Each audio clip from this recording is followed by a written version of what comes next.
Hi అండి. ఈరోజు మీకు స్పెషల్ రెసిపీ చేసి చూపిస్తాను. అది మునగాకు రాగి పిండితోటే రాగి రొట్టి చేసి చూపిస్తాను. దానికి కావాల్సినవి ఏంటంటే ఆనియన్స్, మెయిన్గా మునగాకు, పచ్చిమిరపకాయలు, కొత్తిమీర, కరివేపాకు అంతే. వీటన్నిటిని కూడా మిక్సీకి వేసుకొని కచ్చాపచ్చాగా ఫస్ట్ కొంచెం సాల్ట్ వేసుకోవాలండి. తర్వాత కచ్చాపచ్చాగా ఇటాగా చేసుకునేంత పిండిలో బాగా కలిపేసుకోవాలండి. కొంచెం వాటర్ కలుపుకుంటూ చపాతీ పిండిలా కలుపుకోవాలండి. వాటర్ వేసి నీళ్ళు కూడా పోసుకోవాలండి. ఫస్ట్ ఇలా ఇది ఇట్లా కలుపుకోవాలండి, ముద్దకి వచ్చేటట్టు. ఇట్లా ఇంకా ఎక్కువ నీళ్ళు అయినా కూడా బాగుండదండి.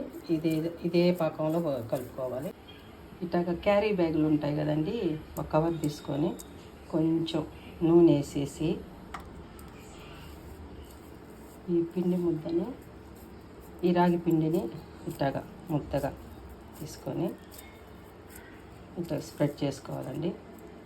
కొంచెం నూనె తీసుకొని అద్దుకుంటా స్ప్రెడ్ చేసుకోవాలండి బాగా.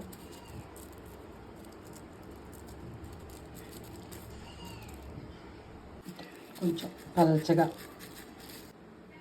దోసరేకు మీద కొంచెం నూనె వేసుకొని దీన్ని ఇలాగా పెట్టుకోవాలండి.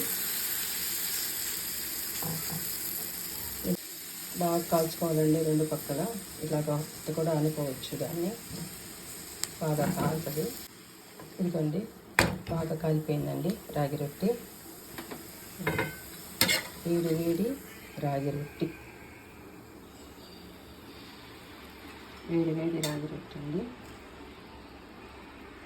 ఇది టూర్లకు పోయేటప్పుడు మనం 2 రోజులు కూడా ఉంటుందండి. ఇది ఏం కాదు, కాసి అలాగ దూరంగా వెళ్ళాలనుకోండి, అప్పుడు కానీ ఇవి కానీ కాల్చుకోపోయామంటే మనము హ్యాపీగా 2 రోజులు తినొచ్చు. సూపర్గా ఉంటాయి, ఏం కావు, చెడిపోవు, చాలా బాగుంటాయండి.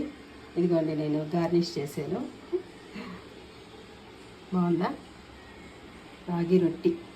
దీంట్లోకి నంచుకొని కూడా అవసరం లేదండి, ఇలాగే తినేసేయచ్చు. అన్నీ ఉన్నాయి కదా, ఎర్రగడ్డలు, పచ్చిమిరపకాయలు అన్నీ ఉన్నాయి కదా.